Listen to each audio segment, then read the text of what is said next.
La fuente de la vida. Un viaje a través de los siglos y la historia de la humanidad.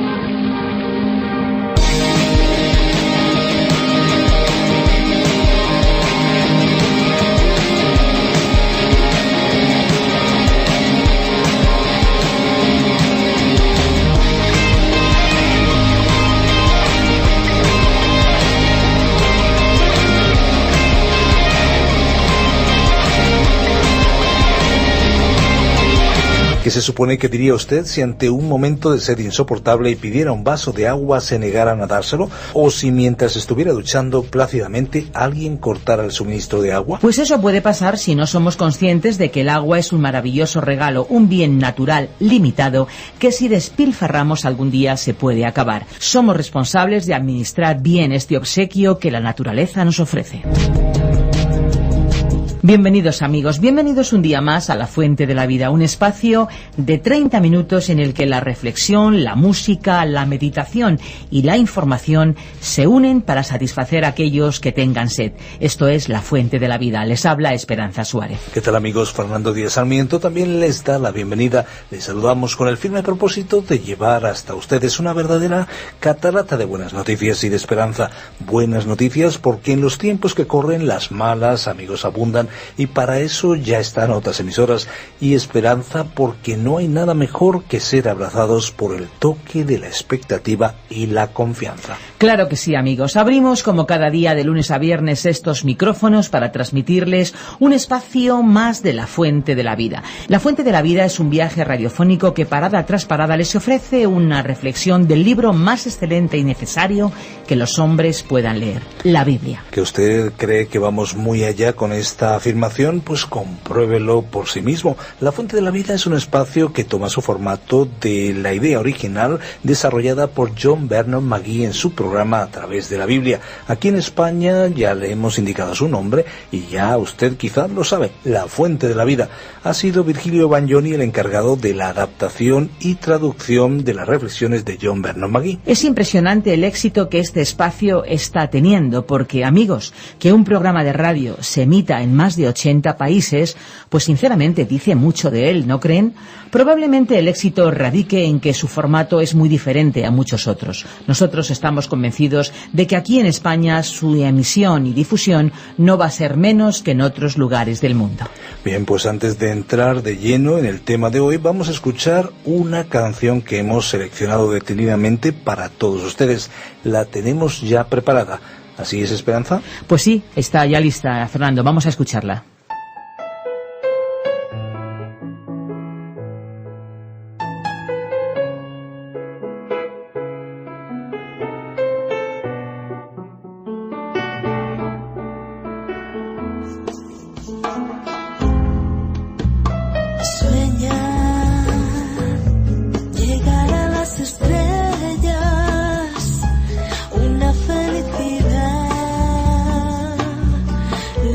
De las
Es sorprendente cómo gente erudita y supuestamente inteligente llega a afirmar que si conociéramos el texto bíblico llegaríamos mucho antes a la pérdida de la fe. Esta afirmación nos puede llevar a pensar que, sin ninguna duda, la inteligencia y la sabiduría no tienen el por qué darse la mano. La sabiduría precisamente dice todo lo contrario. Conocer de forma directa la palabra de Dios, encarnarla, creerla y vivirla es el mejor modo de alimentar y fortalecer nuestro hombre interior. Nosotros deseamos promover su lectura. El hábito de leer cada día una parte de la Biblia nos provee de los mejores beneficios interiores y, por supuesto, de los exteriores también. En la Fuente de la Vida vamos día a día de una manera progresiva, analizando acontecimientos que sucedieron en el pasado, pero que pueden ayudarnos a vivir mucho mejor en el momento presente. Así es, hoy nuestra propuesta es abrir ese maravilloso libro, la Biblia, en el Génesis, concretamente en el capítulo 36, y escuchar detenidamente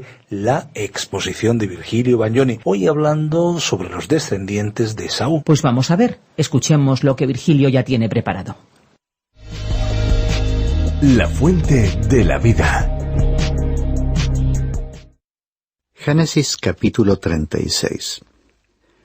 El relato bíblico del capítulo anterior nos llevó a acontecimientos decisivos y definitorios en la vida de Jacob. El proceso por el que Dios le llevaba, teniendo en cuenta el carácter y la personalidad de aquel patriarca, requería un nuevo comienzo, un regreso al lugar del primer encuentro con Dios. En el momento más oportuno, después de graves circunstancias familiares, Dios le ordenó regresar a Betel. Antes, debieron desprenderse de los ídolos y demás efectos propios de las prácticas paganas que Raquel había sustraído y conservado desde que salieran de la casa de Labán. Fue como una preparación espiritual de la familia para comenzar una nueva etapa. Luego, en Betel, Dios renovó con él el pacto que había establecido con Abraham e Isaac. El capítulo 35 incluía una mención de la muerte de Débora, nodriza de Rebeca, y que había residido con ellos desde la muerte de Rebeca acaecida anteriormente. El relato destacaba el suceso más triste en la vida de Jacob: la muerte de Rebeca al dar a luz a su segundo hijo, Benjamín, finalizando el relato con una lista de los hijos de Jacob y la muerte y entierro de Isaac. Este capítulo está totalmente dedicado al tema de la familia de Esaú, que se convirtió en la nación de Edom. Aunque esta exposición pueda no resultar interesante para el lector medio, constituye un buen estudio para quienes deseen llevar a cabo un seguimiento detallado de ciertos nombres y de los pueblos que de ellos se originaron. Muchos de los nombres mencionados en este capítulo pueden resultar familiares por haberlos visto u oído como pertenecientes al gran desierto de Arabia. Aquí se cita a Omar, el fabricante de tiendas, y a Temán, Cefo, Cenaz y Coré. Esta es, pues, la familia de Esaú, situada aún en esa zona. La familia de Esaú se estableció en Edom, que está situada en el sur y este del Mar Muerto, en una zona montañosa. La capital de Edom era Petra, ciudad excavada en la roca, cuyos restos se encuentran allí en la actualidad. Y hay que destacar que las profecías incluidas en los libros de Isaías, Jeremías, Ezequiel y Abdías se han cumplido con gran exactitud. Como hemos ya indicado, la nación de Edom provino de Esaú. 3 veces en este capítulo se aclara que Esaú es el padre de Edom. En realidad, ambos nombres son sinónimos. Véase el versículo 8, por ejemplo. Cuando oímos de Esaú por primera vez, le vimos como un joven en la familia de Isaac. Era un muchacho amante de la vida al aire libre, robusto, de aspecto atlético. Exteriormente era atractivo. Pero si había alguien que estuviese dedicado a satisfacer sus apetencias físicas, ese era Esaú. Su apariencia exterior no tenía nada que ver con su interior, pues era totalmente indiferente a los valores trascendentes e insensible a las realidades espirituales. Recordamos estas facetas del carácter de Esaú porque alguien podría estar en desacuerdo con el hecho de que Dios eligiese a Jacob en vez de preferir a Esaú. A este respecto, resulta significativa la breve profecía del libro de Abdías, en la que vemos la personalidad de Esaú al descubierto, porque el joven Esaú se había convertido en un pueblo de 100.000 edomitas. Cada uno de ellos era, en su corazón, como un pequeño Esaú. Al mirar a la totalidad de aquella nación, podemos comprobar cómo era el pueblo que en él se originó. Una nación llena de orgullo. Leamos en el libro del profeta Abdías, en el capítulo 1, los versículos 3 y 4.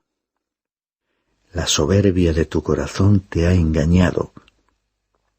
Tú que habitas en las hendiduras de la peña, en las alturas de tu morada, que dices en tu corazón, ¿quién me derribará por tierra? Aunque te remontes como el águila, y aunque entre las estrellas pongas tu nido, de allí te derribaré, declara el Señor. El orgullo de sus corazones equivalía a una verdadera declaración de independencia. Es como cuando el alma dice que es capaz de vivir sin Dios y que no necesita a Dios. Así era Esaú. El último libro del Antiguo Testamento, el libro del profeta Malaquías, en el capítulo 1, versículos 2 y 3, dice, y es Dios quien habla: Yo amé a Jacob y aborrecí a Esaú. Es importante aclarar aquí el significado de las palabras hebreas que se traducen por amar y aborrecer en este contexto, es decir, en la intención de la comprensión de los lectores originales y en el propósito divino. Dichos verbos no se refieren a las emociones de Dios, sino a su elección de uno de los hermanos antes que al otro, para una relación especial con Dios como fue el pacto. En este contexto, odiar significa rechazar a alguien y negarse a establecer una relación afectiva con él.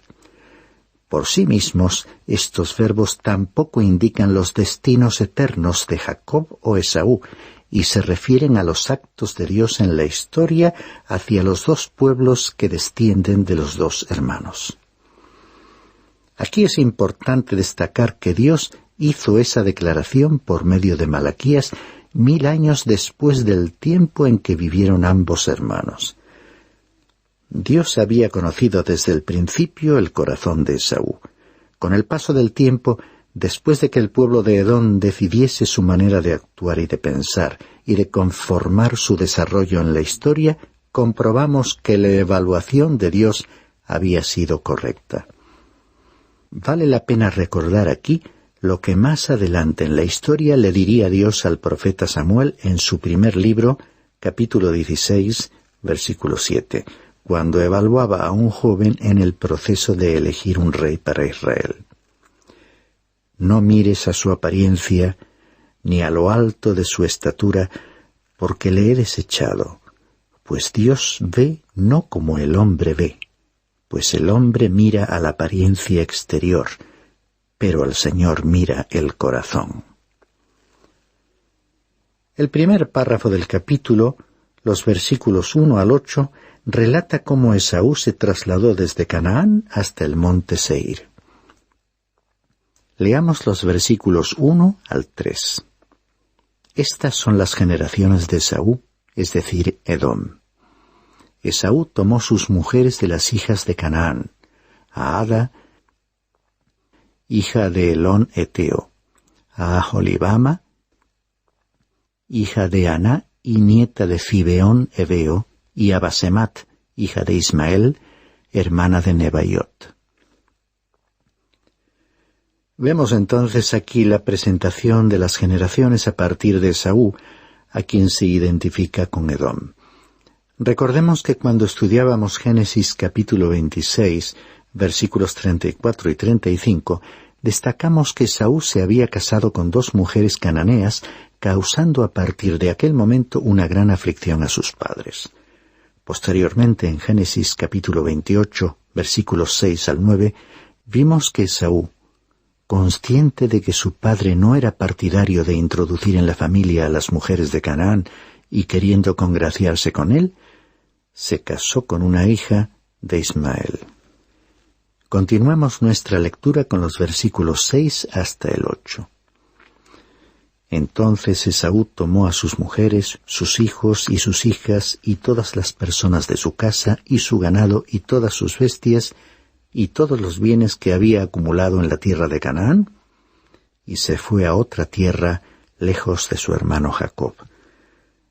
Porque los bienes de ellos habían llegado a ser tantos que no podían habitar juntos, y la tierra en que moraban no podía sostenerlos a causa de su mucho ganado. Y habitó Esaú en la región montañosa de Seir. Esaú es Edom. Esta situación de no poder habitar juntos Jacob y Esaú por la gran concentración de ganado en una tierra de pastoreo, que no era suficientemente grande para alimentar a tantos animales, nos recuerda que Abraham y Lot tuvieron el mismo problema. Génesis capítulo 13, versículos 5 al 13, nos relataba cómo se separaron. En nuestro pasaje actual, Esaú, por esas circunstancias económicas, abandonó la tierra prometida, trasladándose a la tierra de Seir, donde vivía cuando su hermano Jacob regresaba de Padán Aram, tal como lo explicaba Génesis capítulo 32, versículo 3. El párrafo que viene a continuación, titulado Las generaciones de Esaú, abarca el resto de este capítulo. De esta larga lista de nombres, seleccionaremos únicamente algunos versículos que pueden incluir algún detalle interesante sobre la descendencia de Esaú, que contengan alguna enseñanza válida y práctica para nosotros hoy. Leamos el versículo 12. Timna fue concubina de Elifaz, hijo de Esaú, y le dio a luz a Amalec. Estos son los hijos de Ada, mujer de Esaú. Aquí se registra el origen de los amalecitas. En el transcurso de los siglos, esas tribus que moraban en el desierto se esparcieron en varias direcciones. Muchas de ellas avanzaron a través del norte de África. Todas las tribus árabes descendieron de Abraham a través de Agar, la esclava egipcia, y a través de Cetura, con quien Abraham se había casado después de la muerte de Sara. Y hubo matrimonios mixtos entre las diversas tribus. Ellas son de la misma familia a la que pertenecen los israelitas. Esta realidad racial no siempre ha sido reconocida o bien aceptada por árabes y hebreos, quienes prefieren pensar que no tienen nada que ver entre sí. Pero de ninguna manera pueden renegar de la historia. Desde un punto de vista racial, ellos son de hecho hermanos pertenecientes a los pueblos semitas. Por consiguiente, este capítulo es importante, ya que expone estas relaciones en su debido contexto histórico. Podríamos decir que el Espíritu Santo utiliza tinta de imprenta para escribirnos sobre este asunto. Esto nos lleva a pensar en los planes y propósitos de Dios que se desarrollan en la historia a través de algunos pueblos y que muchas veces nos resultan difíciles de comprender. Seguimos adelante con otro versículo que además añade a este relato un poco del sentido del humor. Leamos el versículo 15. Estos son los jefes de entre los hijos de Esaú. Los hijos de Elifaz, primogénito de Esaú, son el jefe Temán, el jefe Omar, el jefe Cefo, el jefe Cenaz. ¿De dónde habrán surgido tantos jefes? Hasta aquel momento la sociedad estaba estructurada en base a las familias, cada una de las cuales tendría un jefe, el cabeza de familia. En cambio, encontramos aquí toda una serie de jefes que, de hecho, se repartieron el territorio y se enseñorearon del pueblo, o sea, que asumieron autoridad total sobre la gente, dando origen a la nobleza que se habría formado en la familia de Esaú, tal como lo aclara el versículo 19. Estos fueron los hijos de Esaú, es decir, Edom, y estos sus jefes. Leamos ahora el versículo 31. Estos son los reyes que reinaron en la tierra de Edom antes de que rey alguno reinara sobre los hijos de Israel. O sea que de la nobleza se pasó a la monarquía, y ese se convirtió en el estilo de vida y gobierno de Edom.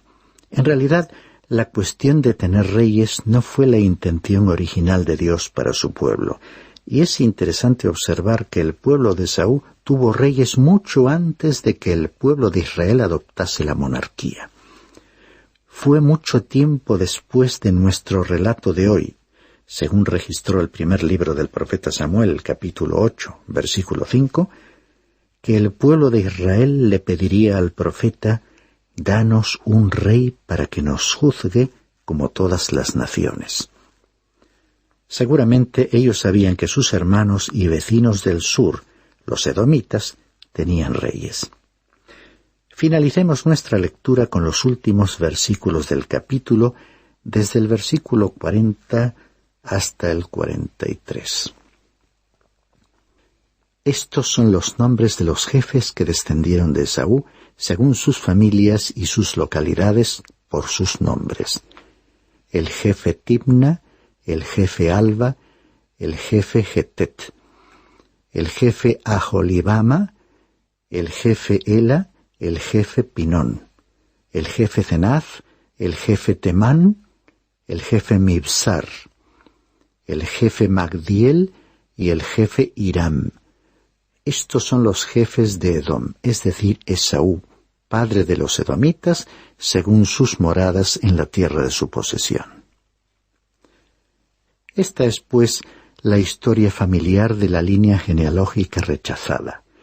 Cuando este capítulo presenta su resumen final, incluye la lista de los jefes que descendieron de la línea de Esaú. Este capítulo puede ser útil para aquellos que estén interesados en el estudio de la antropología y la etnología, y expone una prolongada trayectoria histórica familiar que se extiende hacia atrás en el tiempo, llegando históricamente más lejos que cualquier otra fuente.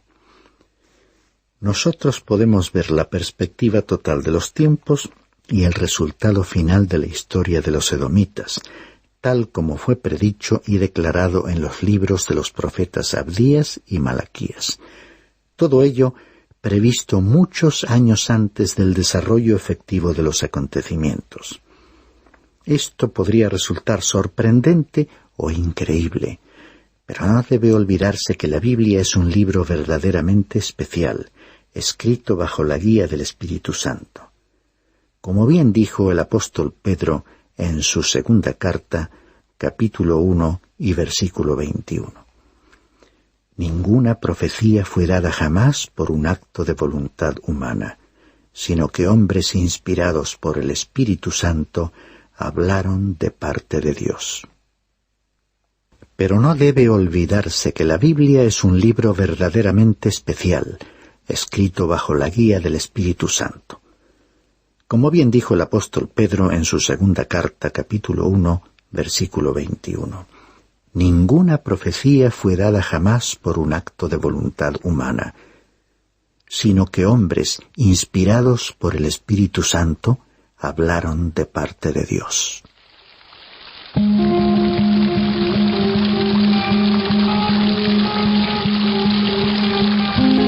Hasta aquí la exposición de hoy. Les recordamos, amigos, que siempre que ustedes lo deseen pueden pedirnos el bosquejo y las notas del libro en el que estamos meditando, o pueden también hacernos llegar sus preguntas e inquietudes. Lo pueden hacer a nuestra dirección electrónica o bien a nuestro teléfono. info@radiocadenadevida.com es el correo electrónico al cual dirigirse, y el teléfono es el 91 422 0524. Pero si lo que ustedes prefieren es escribirnos a través de vía postal, pues lo pueden hacer también. Tomen nota: apartado de correos 24081, código postal 28080 de Madrid, España. Hemos de decir también que si desea volver a escuchar este espacio o alguno de los anteriores, pueden hacerlo en www.lafuentedelavida.com. Nosotros ya nos vamos, amigos. Muchas gracias por habernos permitido entrar hasta donde ustedes se encuentran. Muchas gracias por acompañarnos una vez más en esta auténtica aventura radiofónica. Les esperamos en nuestro próximo espacio. Y no olvide que hay una fuente de agua viva que nunca se agota. Beba de ella.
Este ha sido un programa de Radio Transmundial producido por Radio Encuentro, Radio Cadena de Vida.